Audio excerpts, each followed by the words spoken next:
Trekkerlikka haydaydigan aka-ukalarimizdagi ko'pchilik bilishmaydi. Bu narsani qanaqa qilib yarkisini pasaytirib, yarkisini ko'tarishni. Bu yerda mana shunaqa regulirovka podsvetki degan joyi bor. Shuni topib olamiz. Bu yerda knopkani bossa ichiga kiradi. Bu narsa faqat kechqurun qilinadi. Kunduzi bu narsa o'xshamaydi aytib qo'ying.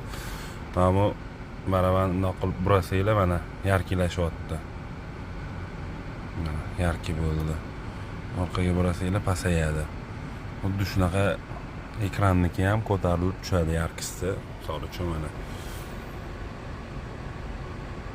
yarki bo'lib ketdi.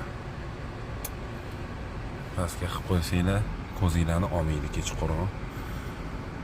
Deylik shunda ham ko'zinglarni olgan bo'lsa, agar mana bu monitor bundan nima qilasizlar? Damoy knopkani bosganinglarda mana o'zi menyusi chiqadi, mana shu настройкаga kiriladi. Keyin ekranga kiriladi, mana ekran. Keyin выключить ekran bor. Mana bo'ldi. Agar ashula etib turgan bo'lsa, bu narsa ashula etib turaveradi, dalshi o'chib qolmaydi. Misol uchun mana radioga qo'yib olaylik. Mana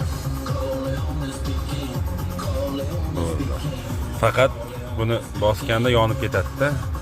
Bitta настройка qo'yasizlar, ketaverasizlar uzoq yo'lga ketayotganda ko'zingizga xalaqit qilmaydi yarkisda. Mabodoga buni rejim avtoga qo'yib qo'yasizlar, dengiga qo'yadigan bo'lsanglar yarki yo'q qoladi, nochga qo'yadigan bo'lsanglar shunaqa xira bo'lib turadi. Shan hisobiga avtoga qo'yib qo'ysanglar o'zi kunduzi yorug' bo'ladi, kechqurun ozgina yorug'ligi pasayadi.